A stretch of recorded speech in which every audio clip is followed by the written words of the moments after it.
Close your eyes for a moment and ask yourself this one uncomfortable question. What if 2026 comes and nothing about you has changed? Same habits, same fears, same excuses, same conversations where you promise yourself next year will be different. Now open your eyes and sit with that thought, because that fear you just felt, that's not weakness. That's your spirit warning you that time is running out. Nobody talks about the quiet pain of feeling stuck. You're not completely failing, but you're not truly living either. You wake up, you survive the day, you go to sleep, and deep down you know you were meant for more than this routine.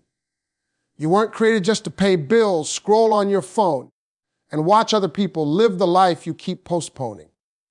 There's something inside you that's been whispering, sometimes screaming, this is not who you're supposed to be. Here's the truth most people avoid. You don't need a new year, a new job, or new people to change your life.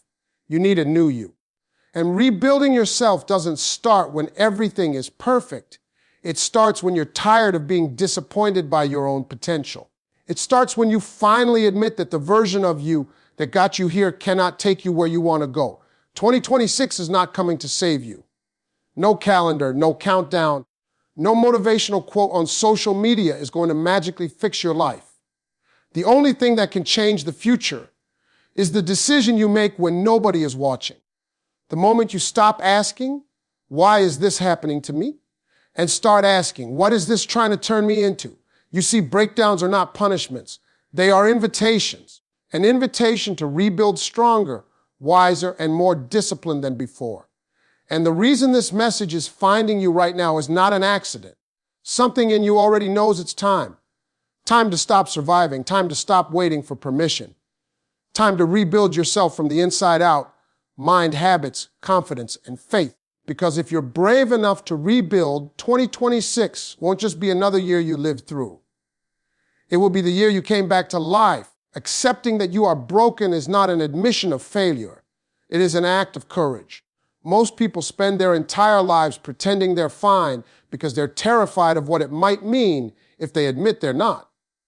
They smile in public, joke with friends, and tell everyone they're doing okay, while inside they're exhausted, confused, and quietly disappointed with the direction of their life. The truth is, being broken doesn't make you weak. It makes you human. What weakens you is denying it, hiding it, and building your future on a foundation that's already cracked. There is a strange pressure in this world to always appear strong. We're taught that strength means never struggling, never doubting, never falling apart. But real strength is having the honesty to look in the mirror and say, something in me needs fixing. You cannot heal what you refuse to acknowledge. You cannot rebuild what you won't admit is damaged. And the moment you stop lying to yourself is the moment your transformation begins. Many people carry shame about where they are in life, shame about missed opportunities, shame about bad decisions, shame about wasted time, shame about becoming someone they never planned to be. But shame is a liar. Shame tells you that because you fell, you're finished. Shame tells you that because you're broken, you're disqualified. That voice is not the truth. The truth is, brokenness is not the end of your story. It's the beginning of a new chapter, if you're willing to face it. Think about it. Nothing valuable is built without first being stripped down. Old buildings are demolished before something stronger can take their place. Muscles tear before they grow. Storms break trees, but they also push roots deeper into the ground. In the same way, the breaking you're experiencing is not designed to destroy you. It's designed to expose what's no longer working so it can be rebuilt properly. You have to stop punishing yourself for not knowing then what you know now. You made decisions based on who you were at that time with the information, maturity, and mindset you had. Holding on to regret does not fix the past. It only steals from your future. Acceptance does not mean approval of your mistakes. It means releasing yourself from the prison of self-hate so you can finally move forward. There is something incredibly powerful that happens when you say, yes, I'm broken, but I'm not done.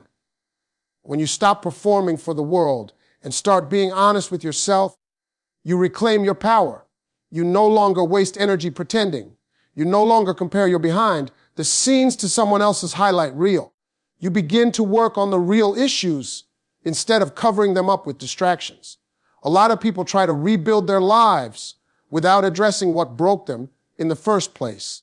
They change jobs, change relationships, change cities, change routines, but they never change themselves.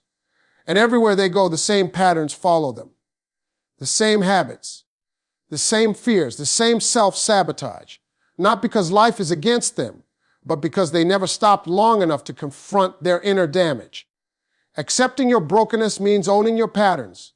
It means recognizing where you procrastinate, where you quit too early, where you settle, where you allow fear to make decisions for you. It means admitting that some of your pain comes from choices you made, not to shame yourself, but to empower yourself. Because once you take responsibility, you gain the ability to change. And let's be clear, accepting that you're broken does not mean making brokenness your identity. You are not your failures. You are not your worst moments. You are a work in progress. Broken is a condition, not a conclusion. It is temporary if you decide to do something about it. There is freedom in dropping the act. Freedom in saying, I don't have it all together, but I'm willing to rebuild. That willingness is everything.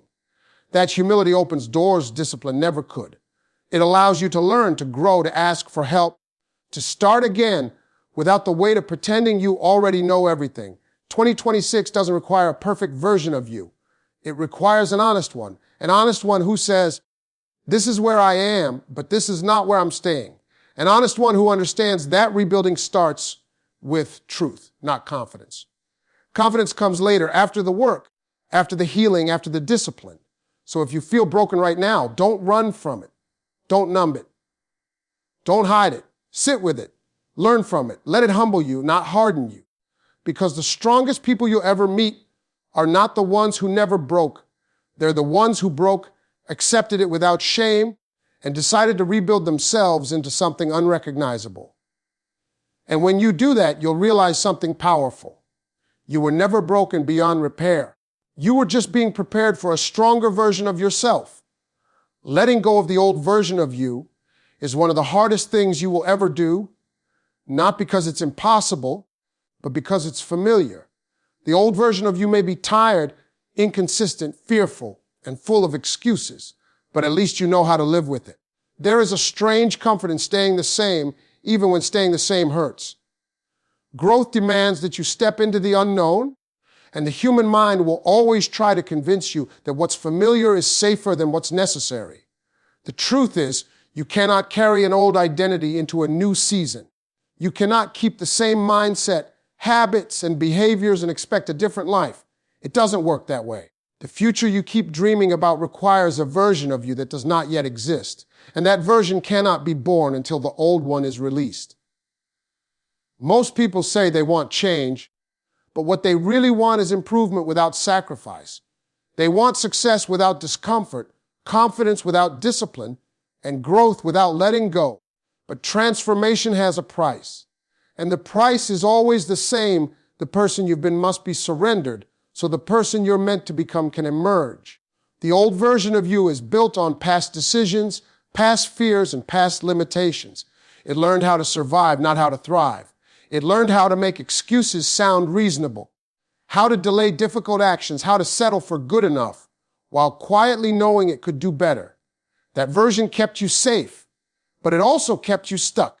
And there comes a point in life where safety becomes more dangerous than risk. Letting go does not mean hating who you were. It means honoring that version for getting you this far while refusing to let it control where you go next. You don't shame your past, you outgrow it. You don't curse your old self. You thank it, then move on. Holding on to who you used to be will only sabotage who you're trying to become. One of the biggest reasons people struggle to let go is because their identity is tied to their past. They say things like, I've always been like this, or this is just how I am. Those statements are not truths, they are cages. The moment you label yourself, you limit yourself. Growth begins when you realize you are not fixed. You are flexible, adaptable, and capable of change at any moment you decide to change. There is also fear involved. Fear of disappointing people who only know the old you. When you start growing, not everyone will recognize you. Some will feel uncomfortable. Some will resist your change. Some will try to pull you back to who you used to be because your growth reminds them of what they're avoiding in themselves. You must be willing to be misunderstood. You must be willing to lose approval to gain alignment with your purpose. The old version of you may have procrastinated. It waited for motivation instead of building discipline. It talked more than it acted. It planned more than it executed. It hoped things would get better instead of making them better. That version doesn't need to be judged, but it cannot come with you into the future. Every time you choose comfort over growth, you're choosing the old version again. Every time you avoid responsibility, you invite that version back into control. Letting go is not a one-time decision, it's a daily choice. The old you will knock on the door every morning. It will show up in familiar habits, familiar thoughts, familiar excuses. It will tell you to sleep in, to start tomorrow, to take it easy, to stay quiet, to avoid the risk. And every day you must decide who's in charge, the old version or the new one you're building. You have to grieve who you thought you would be by now. Grieve the timelines you imagined. Grieve the expectations that didn't come true. That grief is necessary because unprocessed disappointment will keep you attached to the past. Once you allow yourself to feel it, you can release it. And when you release it, you create space for something greater. Letting go also means letting go of habits that no longer serve you. Late nights with no purpose. Distractions disguised as relaxation. Conversations that drain you. Environments that limit you. You cannot rebuild yourself in the same place that broke you. New results require new standards, and new standards require uncomfortable decisions. The most powerful moment in personal growth is when your desire to evolve becomes stronger than your desire to stay comfortable. That is the moment you stop negotiating with your potential. That is the moment you stop explaining yourself. That is the moment you say, I don't live there anymore. The old version of you did the best it could with what it knew. But you know more now. You see more now. You want more now. And that means you must become more. Letting go is not loss. It's choosing who you are becoming over who you have been. If you want 2026 to be different, you must be different. Not later, not someday. Now, the old version had its season. It taught you lessons. It showed you what doesn't work. But it cannot write the next chapter. Release it. Thank it. And step forward. Because the life you want is not behind you. It's waiting for the version of you you haven't fully stepped into yet. Before anything in your life changes on the outside, something has to shift on the inside. Too many people try to rebuild their lives by changing their circumstances while leaving their mindset untouched. They move to a new place, start a new job, enter a new relationship, or set big goals, only to end up right back where they started. Not because life is unfair, but because the same mind that created the old results is still in control. If you don't rebuild your mind first, you'll eventually rebuild the same problems in a different setting. Your mind is the control center of everything you do. Every action you take begins as a thought. Every habit you have started as a belief. Every limit you feel is first imagined before it becomes real. When your thinking is broken, your results will be broken too. That's why rebuilding your mind is not optional, it's foundational. It is the difference between temporary change and lasting transformation. Most people are living with outdated mental software. Beliefs formed from past failures, childhood conditioning, and repeated disappointments are still running their decisions today. Somewhere along the way, they learn to doubt themselves, to play small, to expect less, to settle. Those beliefs may have protected them once, but now they're holding them back. You cannot build a powerful future on a mindset trained for survival. Rebuilding your mind starts with awareness. You have to pay attention to the conversations you're having with yourself when nobody else is around. The thoughts that show up when things get hard. The excuses that sound reasonable. The fears that quietly talk you out of taking action. If your inner voice constantly reminds you of why something won't work, why you're not ready, or why it's too late, that voice will shape your reality. Your mind believes what you repeatedly tell it. Discipline begins in the mind, not in motivation. Motivation is emotional and temporary. Discipline is mental and deliberate. When your mind is rebuilt, you don't wait to feel like doing the work. You do the work because you've decided that's who you are now. You stop negotiating with yourself. You stop asking how you feel and start asking what needs to be done. That shift alone can change the entire direction of your life. Rebuilding your mind also means changing what you consume, what you listen to, what you watch, what you read, what you allow to influence your thinking. If you constantly feed your mind negativity, comparison, and distraction, don't be surprised when your thoughts are scattered and your confidence is low. Your mind is a garden. Whatever you plant repeatedly will grow. If you want clarity, strength, and focus, you must intentionally plant those seeds every day. One of the hardest parts of rebuilding your mind is unlearning. You have to unlearn the belief that you need permission to go after more. Unlearn the idea that your past defines your future. Unlearn the habit of quitting when things get uncomfortable. Unlearn the comfort of procrastination. Unlearning is uncomfortable because it challenges what feels normal. But normal is often the enemy of progress. Fear lives in the mind, and so does courage. Doubt lives in the mind, and so does faith. The difference between people who change their lives and people who stay stuck is not talent or luck, it's mental training. When challenges appear, an untrained mind looks for exits. A rebuilt mind looks for solutions. When failure happens, an untrained mind looks for excuses. A rebuilt mind looks for lessons. Rebuilding your mind means redefining your identity. You stop seeing yourself as someone who trees and start seeing yourself as someone who does. You stop calling yourself lazy and start practicing discipline. You stop saying you're unlucky and start taking responsibility. Identity drives behavior. When you change how you see yourself, your actions follow naturally. You will not always feel confident during this process. Confidence is not a requirement for rebuilding your mind, commitment is. Confidence grows through evidence, and evidence is created by consistent action. Every small promise you keep to yourself strengthens your self-trust. Every time you show up when you don't feel like it, your mind learns that you are reliable. That's how real confidence is built. Your environment will test your new mindset. Old triggers will show up. Old people may doubt you. Old habits will try to pull you back. This is where mental strength matters most. A rebuilt mind doesn't need validation to stay focused. It understands that growth often looks lonely before it looks successful. It chooses long-term respect over short-term approval. You must also learn to control your emotional reactions. Life will still challenge you. Things will still go wrong. But a rebuilt mind does not allow temporary emotions to make permanent decisions. It pauses. It reflects. It responds with intention instead of impulse. Emotional control is not suppression, it's mastery. Rebuilding your mind is daily work. It happens in the morning when you decide how you'll start your day. It happens in moments of temptation when you choose discipline over comfort. It happens when you fail and decide not to quit. There is no finish line, only progress. When your mind is rebuilt, your life has no choice but to follow. Your habits improve. Your decisions sharpen. Your confidence grows. Your standards rise.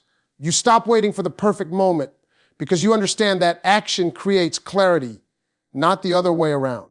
If you want to rebuild your life in 2026, start where it all begins. Not with your circumstances, not with your bank account, not with other people. Start with your mind. Because once your thinking changes, everything else eventually must. Motivation is exciting. It gives you that rush, that sudden burst of energy where you feel unstoppable. Like this time, everything is finally going to change. But motivation is emotional, and emotions are unstable. They rise and fall depending on sleep, mood, weather, stress, and circumstances. If your success depends on motivation, your progress will always be inconsistent. That's why consistency matters more than intensity. Consistency shows up when motivation disappears, and motivation always disappears. There will be days when you wake up tired, uninspired, and doubtful. Days when the goal feels far away and the effort feels heavy. On those days, motivation will not save you. Discipline might try, but even discipline can feel exhausting if it's not supported by routine. What carries you through those moments is consistency, the decision you made long ago that no matter how you feel, you will still show up. Consistency is not dramatic. It doesn't feel heroic. It doesn't get applause. Most days it feels boring and repetitive. That's why so few people master it. They want transformation without repetition. They want results without routine.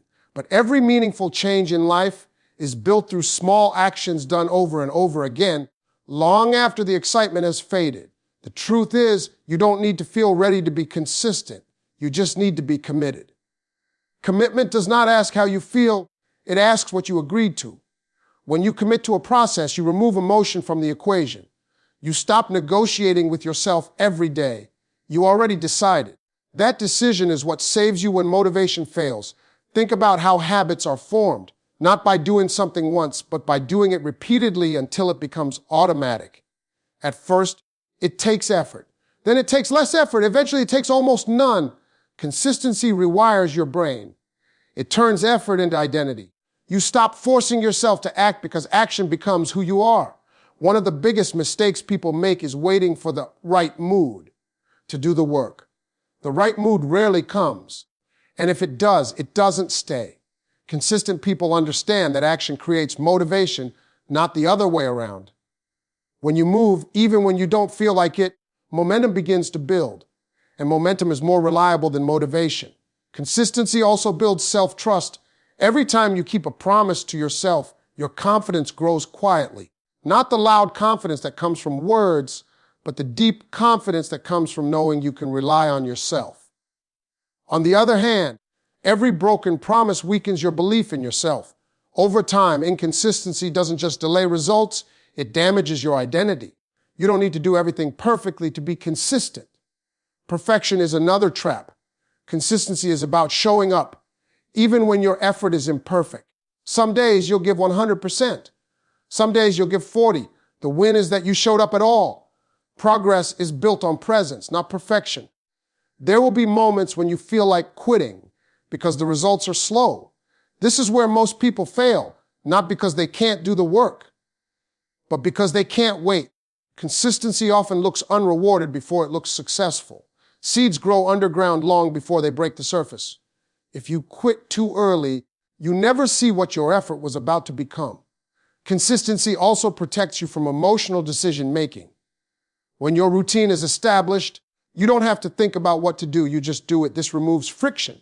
It removes excuses. It removes unnecessary stress. Your routine becomes your anchor on chaotic days. Another powerful thing about consistency is that it compounds. Small actions done daily create massive results over time. You don't notice the change at first, which is why many people stop. But one day, you look back and realize you're no longer the same person. Not because of one big moment, but because of hundreds of small, invisible choices. Life will test your consistency. You will get busy. You will get tired. You will get distracted. Unexpected problems will show up. These are not signs to stop. They are part of the process. Consistency is proven not on easy days, but on difficult ones. Anyone can be consistent when life is calm. Growth requires consistency when life is chaotic. You must also learn to forgive yourself without quitting. Missing a day is not failure. Giving up is. Consistency is not about never falling off. It's about getting back on quickly. The faster you return to your routine, the stronger your mindset becomes. Shame keeps people stuck. Grace keeps people moving. When motivation fails, consistency becomes your safety net. It catches you when your emotions drop. It guides you when your mind feels unclear. It carries you forward when progress feels invisible. Consistency is quiet, patient, and powerful. By the time motivation returns, consistency will have already moved you forward. And eventually, you'll realize you no longer need motivation at all. Your habits will speak for you. Your actions will define you. Your results will follow naturally. If you want 2026 to be different, stop waiting to feel inspired. Decide to be consistent. Decide to show up. Decide to do the work whether you feel like it or not. Because motivation starts things, but consistency finishes them. 2026 can be your comeback year, but only if you understand one hard truth: nothing changes automatically just because the calendar changes. A new year does not bring a new life. A decision does. Too many people walk into a new year carrying the same habits, the same mindset, the same excuses, and then wonder why nothing feels different. Time will pass whether you change or not. The only question is who you will be when it does. A comeback is not about proving people wrong. It's about finally keeping promises to yourself. It's about standing up after a season where you were tired, distracted, inconsistent, or lost. It's about recognizing that you've been living beneath your potential and deciding once and for all that you're done negotiating with the life you know you're capable of building. The reason today matters more than tomorrow is because tomorrow is not guaranteed to bring clarity, courage, or motivation. Tomorrow usually brings the same comfort and the same fear. Waiting feels safe, but it's expensive. Every day you delay the decision you pay with time, energy, and confidence. The strongest version of you is not waiting for a perfect moment. It is created the moment you commit despite uncertainty. A comeback always begins quietly. It doesn't start with applause or recognition. It starts with a private decision made when nobody is watching. A decision to wake up earlier. A decision to stop making excuses. A decision to outgrow distractions. A decision to become disciplined instead of emotional. These choices don't look impressive at first, but they are powerful because they compound. You don't need to feel ready to decide. Readiness is a myth. If you wait until you feel ready, you'll wait forever. Growth requires action before confidence. You become ready by moving, not by waiting. Every step you take strengthens you. Every step you avoid weakens you. A comeback also requires honesty. You must be honest about what hasn't been working.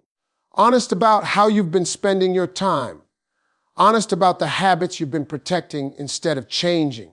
Honest about the standards you've lowered because it felt easier than rising. This honesty is not meant to shame you. It's meant to free you. You cannot fix what you keep defending. Deciding today means accepting responsibility for your future. It means no longer blaming circumstances, people, or the past. Responsibility is not a burden, it's power. When you take ownership, you gain control. When you stop waiting for permission, you step into leadership over your own life. There will be fear when you decide. Fear is a sign that you're stepping out of your comfort zone. Comfort is where potential goes to sleep. Growth lives on the other side of fear. A comeback demands that you act while fear is present, not after it disappears. You will not be perfect during your comeback year. You will stumble. You will doubt yourself. You will have days where you feel like you're not making progress. These moments are not proof that you're failing. They are proof that you're growing. Progress often feels uncomfortable before it feels rewarding. The people around you may not immediately understand your change. Some will question it. Some will doubt it. Some will try to pull you back into old patterns. This is where your decision must be stronger than their opinions. A comeback requires solitude, focus, and the courage to be misunderstood for a season. Your past does not disqualify you from a comeback. It qualifies you. Everything you've been through has prepared you for what you're about to build. The setbacks gave you wisdom. The delays built patience. The disappointments refined your perspective. Nothing was wasted unless you refused to learn from it. Deciding today also means raising your standards. You stop tolerating things that drain you. You stop engaging in habits that weaken you. You stop making time for distractions that steal your focus. Your standards shape your results. When your standards rise, your life follows. A comeback year is not about doing everything at once. It's about doing the right things consistently.